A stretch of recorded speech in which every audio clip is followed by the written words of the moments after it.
Okay, welcome back. You're with us here on Bazaar Morning Call. Let's just take a quick look at what we have on Market Lazer today.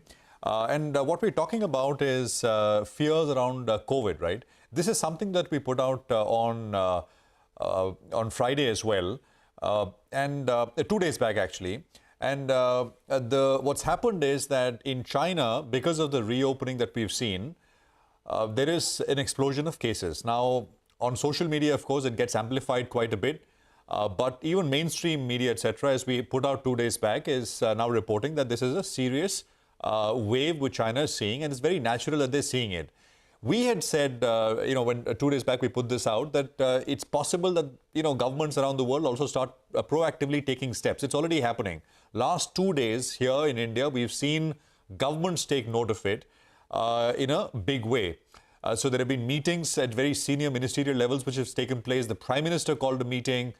Some of the earlier sort of surveillance measures which were completely dormant because things had gone away, they are being brought back. There were rules which were issued effective the 24th of December for incoming international travelers, etc., etc., etc. So, I mean, at this stage, it's about vigilance. It's about, just staying alert because of any potential new variant which may come out of China. The variant in China which is predominant is an Omicron variant. I think it's called B.7.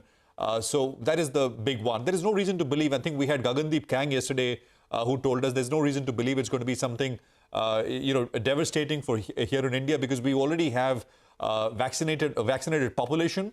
Of course, on top of that, you also have infection exposure, which gives some amount of immunity as well, which is not the case in China.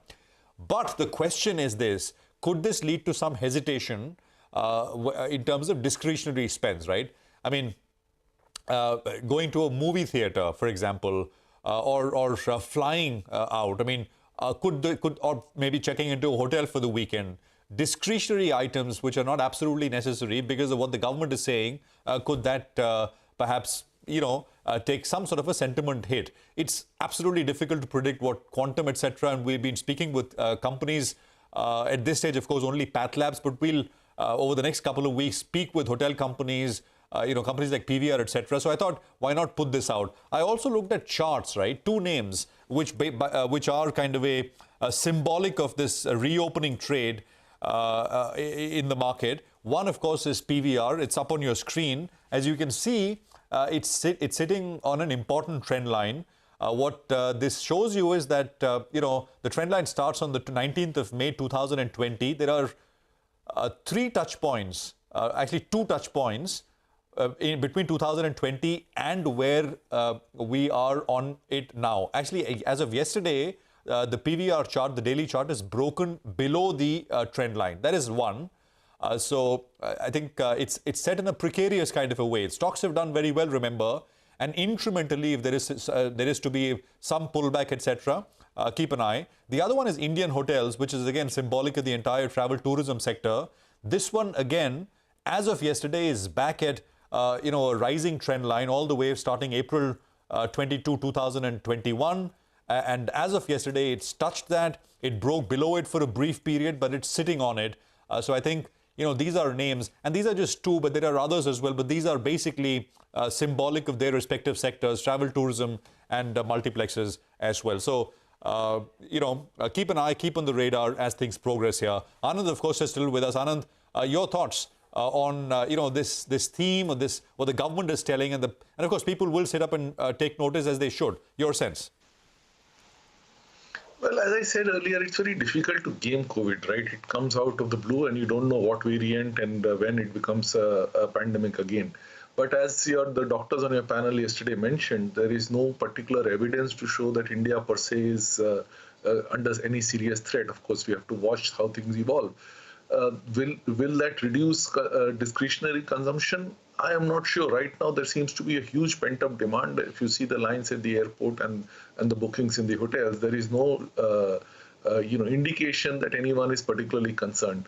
I think to the extent that that pent-up demand continues and people in the urban areas think that you want to go out and spend money, nothing much is likely to change. Whether that will translate into stock prices is another thing altogether. I think, for example, the multiplex stocks are not particularly cheap given the context in which we are operating. There are so many movies which have only now started to come out where there is some crowd coming through, and that too not the Indian ones.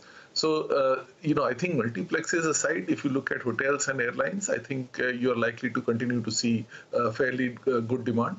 At a totally macro level, of course, the assumption one is making is that there will be more incremental demand coming from the rural consumers rather than the urban ones, and therefore a mix of stocks may have to change to accommodate that. Okay, by the way, Avatar is doing extremely well at the box office. So far, it's raked in $500 million worldwide, and India is one of the top markets. It's the top 5 global markets for Avatar. So no surprises that PVR is doing well, and now we're heading into the Christmas weekend as well. I don't remember, but I read somewhere that it's to break even, it needs to make some $2 billion. It's nuts, right? So, the movie. The movie, it needs to make, the break even is $2 billion, then uske baad baat karenge. Who's going to watch? Who's going to help them break even? Are you guys planning? Who's going to watch? I heard the movie is painfully long, and I'm not watching. I think my attention span has really gone down after COVID. I plan to go. It's go? one of those. James Cameron pretty much invented, the 3D camera 3D, techniques. high tech. He built he built those cameras. The earlier with the first Avatar. The first Avatar was the highest grossing film of all times, almost $3 billion. So this one has a long way to go. He's got, from Terminator to Titanic. Avatar 1, and of course now. Did he go bankrupt as well? A couple of... No, he's very wealthy.